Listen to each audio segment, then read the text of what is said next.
आज आपके लिए बना रहे हैं काफ़ी ज़्यादा रिक्वेस्ट किए जाने पर थाई सूप। चीज़ें आपको यहाँ पे दिखा देते हैं। मैं यहाँ पे इस्तेमाल कर रही हूँ प्रॉन्स, ये छोटे वाले हैं, फ्रोज़न इस्तेमाल किए, डीफ्रॉस्ट कर लिया, वॉश करके डीवेन कर यहाँ पर रखें आपके सामने। चिकन का ब्रेस्ट आपको चाहिए होगा, बहुत ही बारीक स्ट्रिप्स आप काटेंगे, आप देख ही रहे हैं यहाँ पर इतने साइज़ के होने चाहिए। साथ ही आपको चाहिए इसके लिए बॉइल्ड राइस, जो कि मैं पहले ही बॉईल करके मैंने यहाँ पर रखे हुए हैं, कोई नमक नहीं कुछ नहीं, 100% बॉइल्ड है।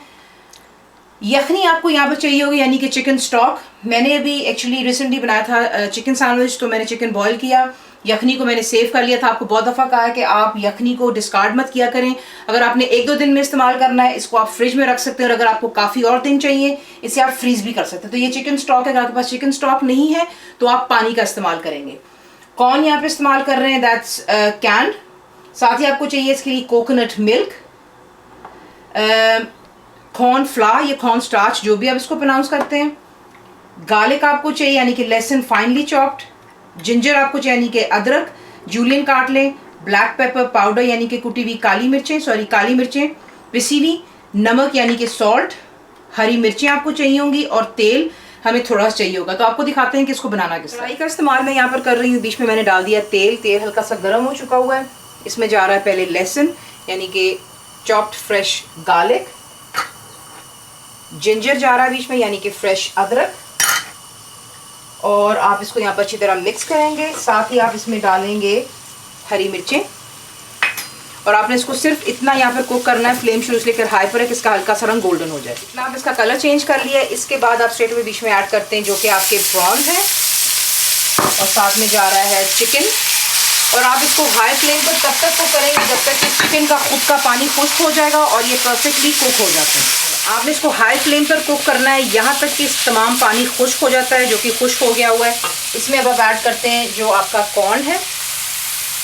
कॉर्न चला गया, सॉल्ट यानी कि नमक, ब्लैक पेपर पाउडर यानी कि काली मिर्चों का पाउडर, चिकन स्टॉक मैं इस्तेमाल कर रही हूँ। अगर आपके पास नहीं है तो आप यहाँ पर पानी भी इस्तेमाल कर सकते हैं, कोई इशू नहीं है। इसे आप यहाँ पर मिक्स कर लेंगे और इसे एक बॉईल का वेट करें। यहाँ पर देख लें कि बॉइलिंग जो है हल्की हल्की इसमें स्टार्ट हो चुकी हुई है। सिर्फ आपने इसका इतना ही वेट करना है। फुल फ्लेम अभी भी हाई पर ही है। इसमें अब हम ऐड करेंगे जो हमारा कोकोनट का मिल्क है। इजीली आपको ये अवेलेबल होता है कैंस में। अगर आप थोड़ा सा हेल्थ कॉन्शियस है, you can always get low fat भी आपको मिल जाता है, वो आप लेबल पे पढ़ लीजिएगा। तो मैं यहाँ पे फुल फैट इस्तेमाल कर रही हूँ आज बहरहाल। उसे मिक्स कर लें बीच में अच्छी तरह। ये देखिए मिक्स कर लें, और मिक्स कर लेने के बाद स्ट्रेट अवे यहीं पे हम ऐड कर रहे हैं जो कि हमारे बॉइल्ड राइस हैं। फ्लेम हाई पर रखें और दोबारा इसके अंदर आप चमचा हिलाते रहें ताकि चावल नीचे बैठे ना। इक्वली तमाम चीज़ें कुक होनी चाहिए, और 2-4 बॉयल्स आ जाएंगे, फिर आपको दिखाएंगे नेक्स्ट क्या करना है। यहाँ पर आप देख सकते हैं कि इसमें बॉइलिंग स्टार्ट हो चुकी हुई। आपको ऐसी नज़र नहीं आ रही क्योंकि नीचे राइस जो है उसकी वजह से बॉइलिंग थोड़ी सी स्टॉप होती है, लेकिन अगर आप चमचा हल्का सा हिलाते हैं तो आपको खुद ब खुद नजर आएगा कि नीचे से बॉइलिंग स्टार्ट हो चुकी हुई है। काफ़ी गर्म है, फ्लेम फुल हाई पर है। यहाँ पर आप ऐड करते हैं। देखिए मैं आपको 2 ऑप्शन देने लगी हूँ। अगर आप चाहें तो थाई सूप 2 तरीके से बनता है। एक बिल्कुल लिक्विड फॉर्म में, इस तरह आप सर्व कर सकते हैं, और सर्व करते वक्त आप चमचा हिला करके चावल चिकन तमाम चीज़ें साथ यखनी की दे सकते हैं। या फिर जो पाकिस्तानी स्टाइल है उसमें थोड़ा सा कॉर्नफ्लावर डलता है ताकि थोड़ा सा थिकनेस की तरफ आ जाता है।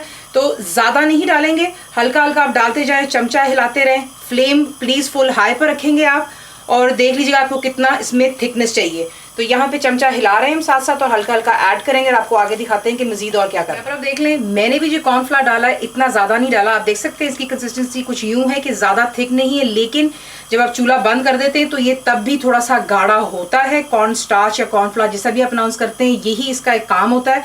तो प्लीज़ ख्याल रखिएगा कि ज़्यादा मत डाल लीजिएगा। और एंड में आप डालते हैं इसमें जो मैंने आपको नहीं दिखाया था, आई एम सॉरी, हरा धनिया।